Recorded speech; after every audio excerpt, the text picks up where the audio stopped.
I got a call from my wife at 11:43 on a Tuesday, and the first thing she said was, "If anyone asks, I've been with my mother all day." She didn't say hello, didn't ask how work was, and before I could even answer, she hung up like she'd dialed the wrong number and realized too late that it was me. I remember just sitting there in my truck outside the office, phone still in my hand, staring at my own reflection in the windshield and feeling that ugly, cold shift in my stomach. The kind that tells you your life was normal 5 minutes ago and now it is absolutely not. Megan and I had been married 9 years, together for 12, and I used to think that counted for something. We were not some whirlwind disaster couple. We had routines, inside jokes, a mortgage, a dog that liked her more than me, and the kind of life that looks boring from the outside but feels safe when you're inside it. Lately, though, she had been slipping away in these little hard-to-explain ways. She started taking calls in the laundry room with the door half closed. She turned her phone face down so often it became automatic.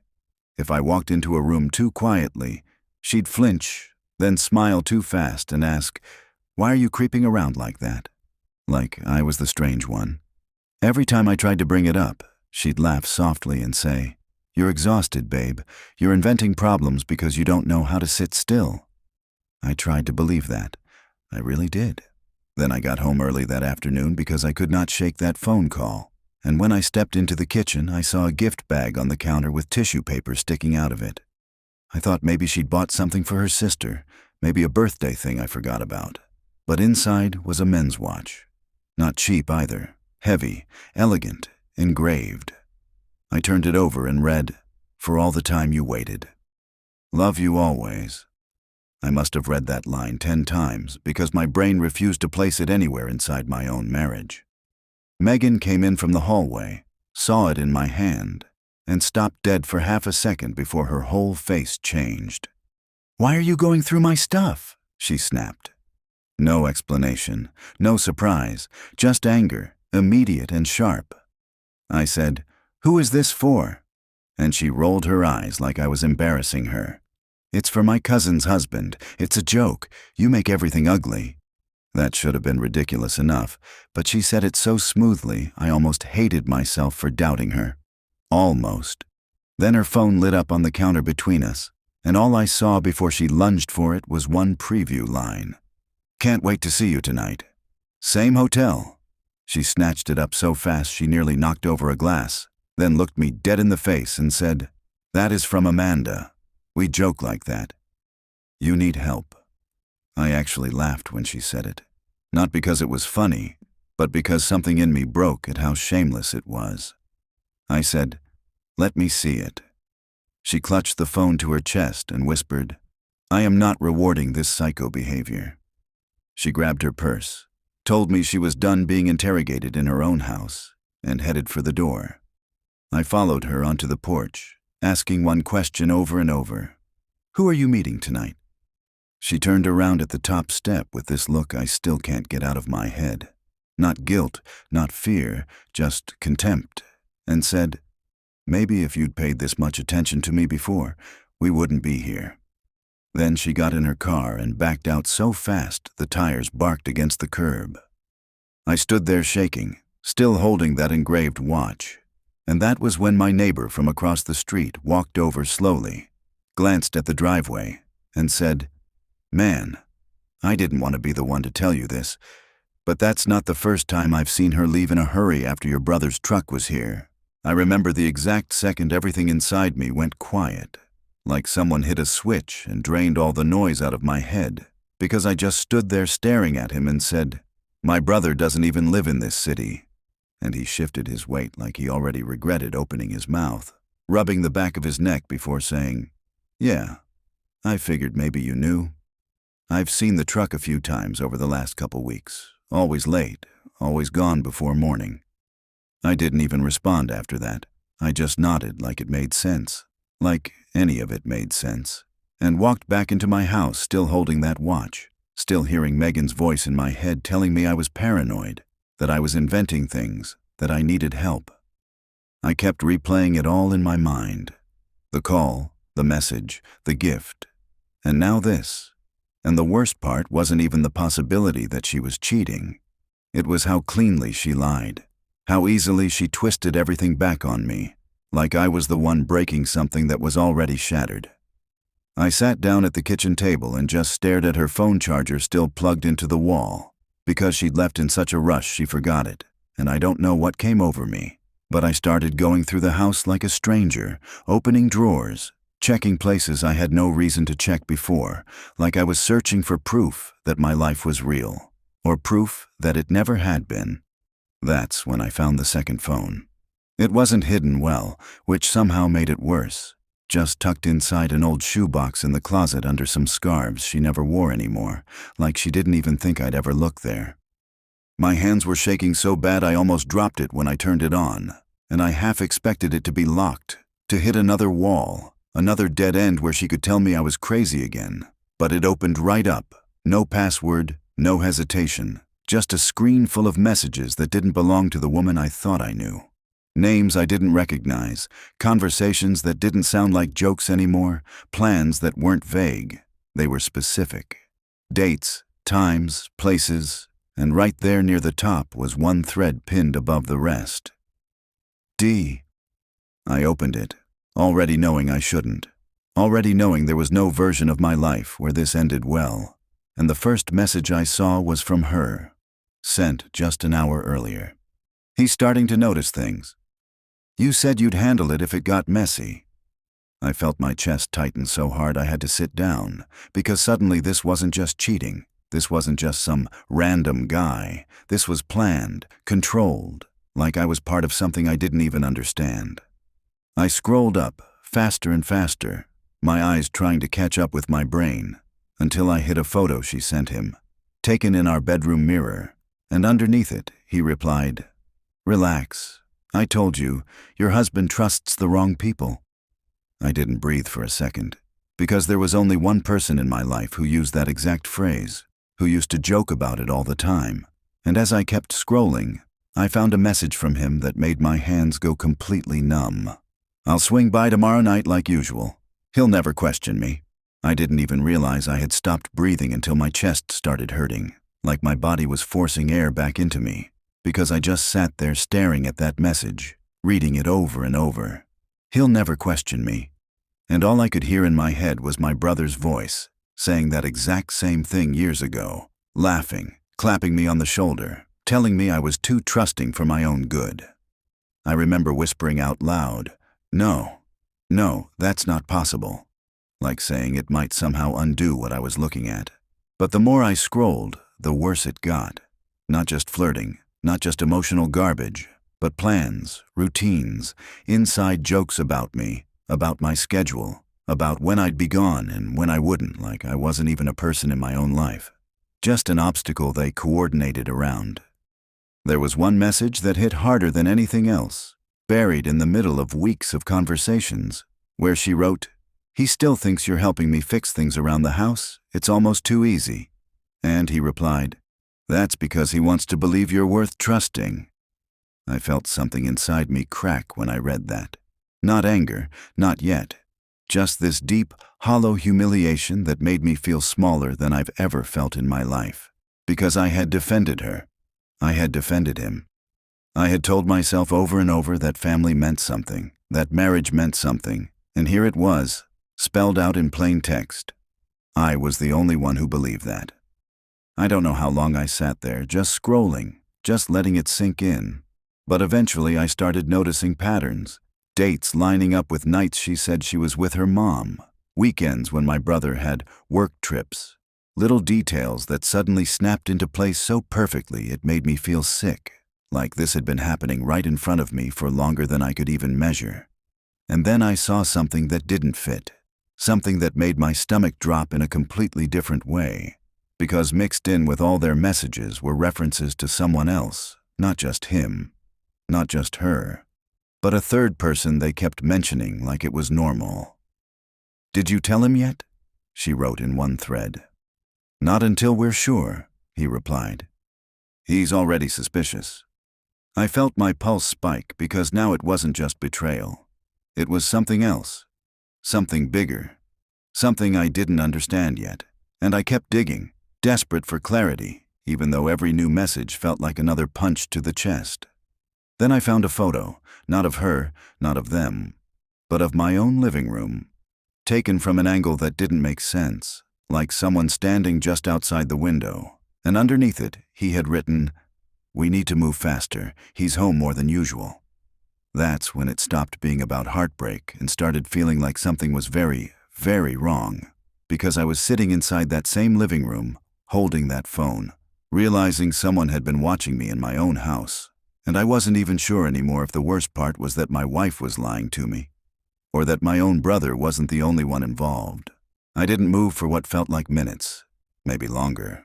Just sitting there with that phone in my hand, staring at that photo of my own living room taken from outside, trying to convince myself there had to be some explanation that didn't make me feel like I was losing control of my own reality. Because cheating was one thing, betrayal I could at least understand. But this felt different, calculated in a way that made my skin crawl, like I wasn't just being lied to, I was being managed. I remember whispering, "Who else knows about this?" And my voice didn't even sound like mine anymore. I kept scrolling, slower this time, forcing myself to read every word, every message. And that's when I noticed how often they mentioned timing, how careful they were about when things happened, when I was home, when I wasn't, when I was distracted, like my entire life had been mapped out without me realizing it. There were messages about my work schedule, about days I stayed late, even about when I went to the gym, and I felt this wave of anger rise up, because those weren't just observations. Those were things I had told Megan, things I trusted her with, things I thought were just normal parts of sharing a life with someone. And she had turned all of it into a blueprint. Then I saw a message that made everything stop again.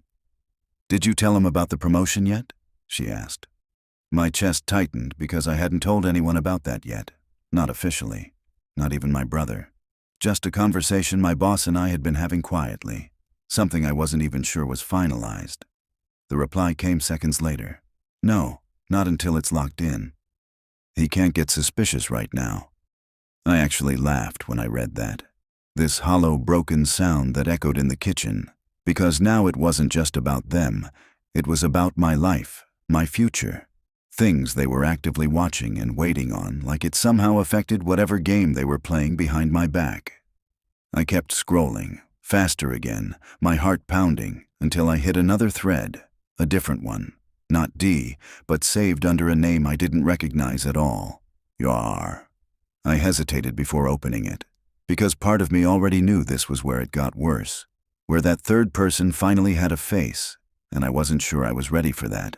But I opened it anyway, because at that point, there was no going back to ignorance. The messages were shorter, colder, nothing like the tone she used with my brother, no jokes, no warmth, just instructions, questions, updates, like a completely different side of her I had never seen before. "Is he alone tonight?" R asked. "Yes," she replied. "He thinks I'm at my mom's." "Good. Don't mess this up. We're too close." My hands went cold as I read that, because now there was no denying it. This wasn't just an affair. This wasn't just two people making selfish choices. This was something organized, something deliberate, and I was right in the middle of it without even knowing the rules. I scrolled further, my pulse in my ears, until I hit the most recent message from R, sent just minutes before Megan had called me earlier that day. "Make sure he's not home. We can't have a repeat of last time." Last time. I sat there trying to remember what last time even was, going through my own memories like they didn't belong to me anymore, until something clicked, something small but sharp. A night 2 weeks ago when I came home early and thought I heard something in the backyard. But Megan laughed it off, told me it was probably the neighbor's dog knocking something over, told me I was being jumpy, and I believed her. I always believed her. My phone buzzed suddenly on the table, and I flinched so hard I nearly dropped hers, because for a split second I felt like I'd been caught, like someone knew I was seeing all of this, and when I looked down, it was a message from Megan. "Are you home?" I stared at it, my heart racing, and before I could even decide whether to respond, another message came through. Because if you are, don't go outside. I swear my heart actually skipped when I read that message.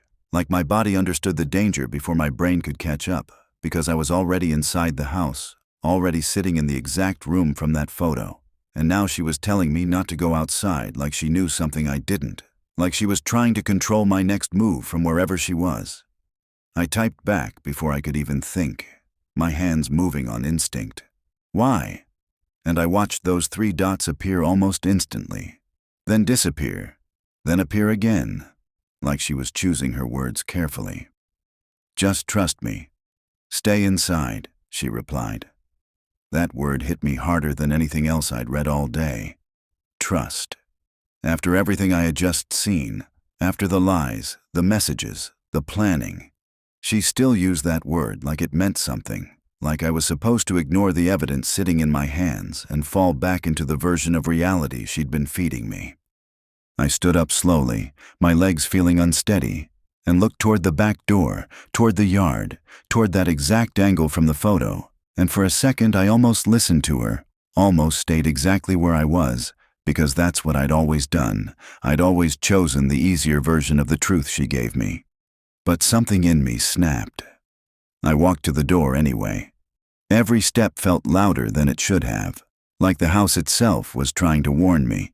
And when I reached for the handle, my phone buzzed again in my hand. Another message from her, faster this time, more urgent. Don't open that door.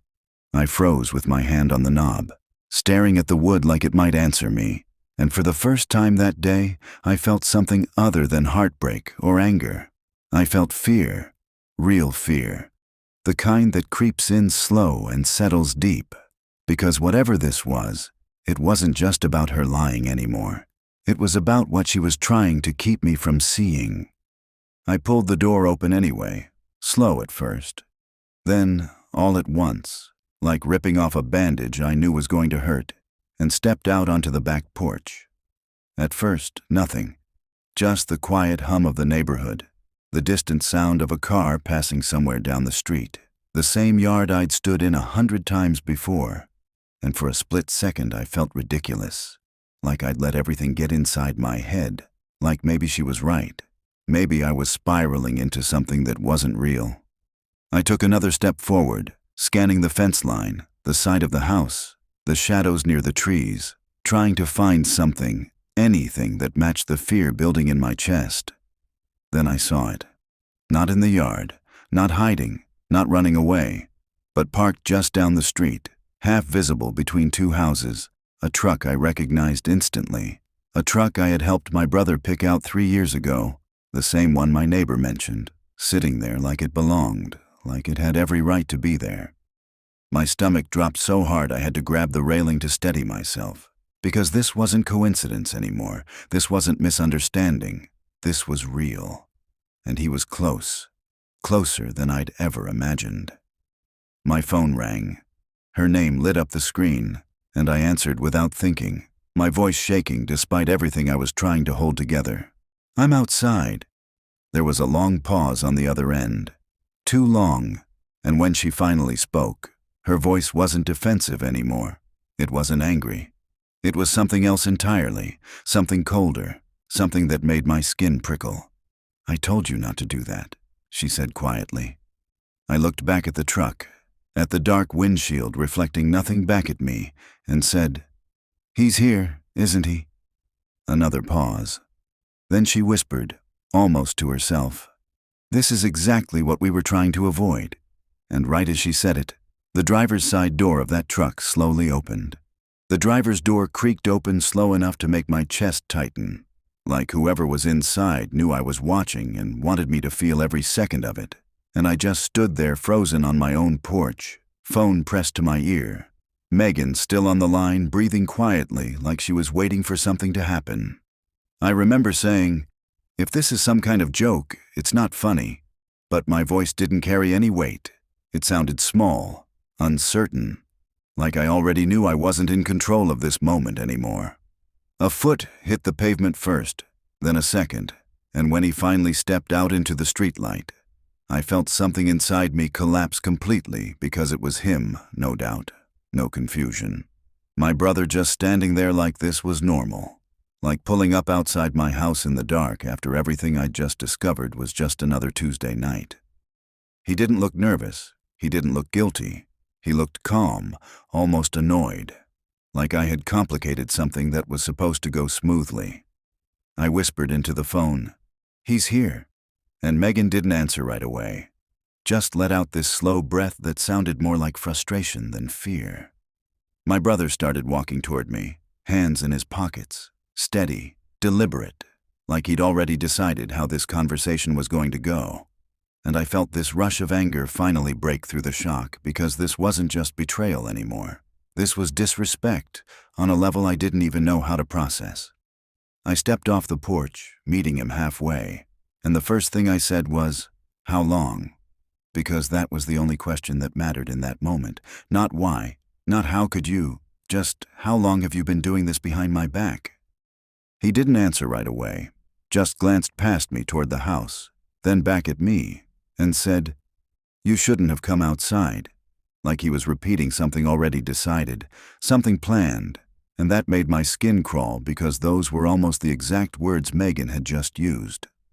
I tightened my grip on the phone and said, "Answer me." Louder this time, and that's when he finally met my eyes properly and said, "Long enough that you weren't supposed to find out like this." I felt my hands shake, not just from anger but from something deeper, something like betrayal layered on top of humiliation, because I trusted him, I defended him, I let him into my home, into my life, and now he was standing here talking to me like I was the problem for noticing. I said, "You think this is about timing? You think that's the issue?" And he shook his head slowly, like I still didn't get it, like I was missing something obvious. "You're focusing on the wrong part," he said, calm as ever. This was never just about me and Megan. That sentence hit harder than anything else he could have said, because it confirmed everything I just read, the messages, the planning, the third person, and I felt my chest tighten again as I said, "Then what is it about?" And for the first time, he hesitated, just for a second, like he was deciding how much to tell me. Behind me, I heard something shift inside the house, a faint noise, like a door closing somewhere deeper in, and I turned my head instinctively, my mind racing because I knew for a fact I had been alone when I walked out here. I turned back to him slowly and said, "Who else is here?" And he didn't answer, just looked past me again, this time more intently, and that's when I heard it clearly. Footsteps, not outside, inside my house. The sound of those footsteps inside my house didn't just scare me. It rewrote everything I thought I understood in that moment, because up until then I was dealing with betrayal, something human, something I could at least name. But this felt like I had walked into something already in motion, something I was never supposed to see. I turned fully toward the house, my back now to my brother, my pulse pounding so hard I could hear it in my ears, and I said, "There's someone in there," more to myself than to him, like saying it out loud would make it less real. He stepped closer behind me and said quietly, "You need to stay calm." And that sentence alone made something snap inside me because I spun around and shoved him back, not hard enough to hurt him, just enough to put space between us, and said, "Don't tell me to stay calm in my own house," my voice cracking with a mix of anger and something close to panic.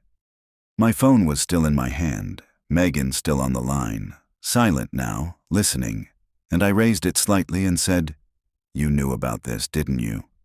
And for a second, I thought I heard her inhale sharply, like she hadn't expected things to escalate this fast. "I was trying to control it," she finally said, her voice low, measured, like she was explaining something simple to someone difficult. "You forced this." That word again. Control. Like I was the disruption. Like everything happening right now was only wrong because I noticed it. I didn't respond to her. I couldn't. Because the front door inside the house clicked. A soft, deliberate sound that cut straight through everything else. And both me and my brother turned at the same time toward the porch. The door opened slowly, and the man who stepped out wasn't a stranger. For a second, my brain refused to process what I was seeing. because it didn't fit into any version of this story I had built in my head. Not the cheating, not the planning, not the messages. None of it. He looked composed, almost professional, dressed like he had just come from a meeting instead of walking out of my house like he belonged there. He glanced at me, then at my brother, then at the phone in my hand, and sighed like this was inconvenient, like I had shown up early to something I wasn't invited to. "You weren't supposed to be here yet," he said calmly. I felt my throat tighten as recognition hit me all at once, because I knew him. Not personally, not casually, but enough that his presence here made everything twist into something even worse. I took a step forward, my voice barely steady as I said his name. You're my boss." He didn't deny it, didn't look surprised, just gave a small nod and said, "We were going to explain everything once things were finalized. Like this was some kind of delayed meeting, like I hadn't just caught my wife, my brother, and now him tangled in something I still couldn't fully see." I looked between the two of them, then back at him, my mind racing, trying to connect dots that didn't want to connect, and said, "Explain what?"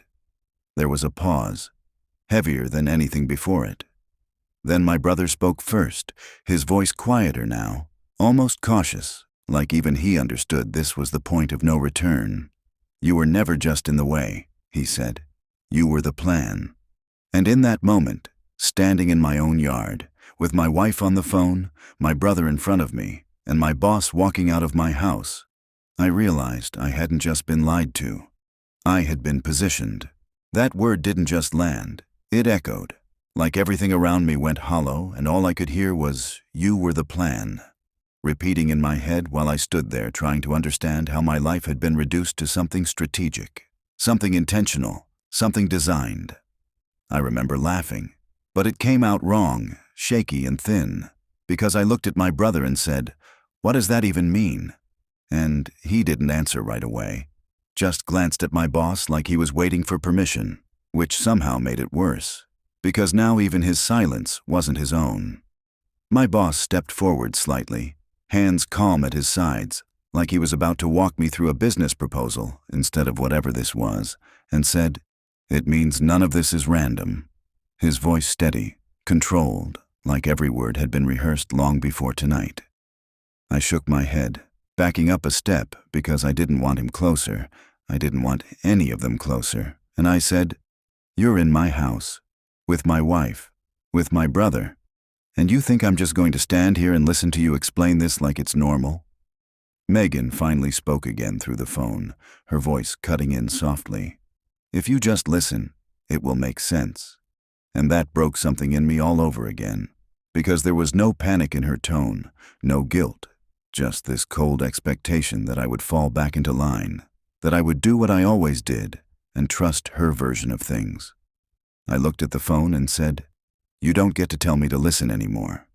And for the first time since this started, she didn't respond. My boss exhaled slowly and said, "Your promotion? It's already approved."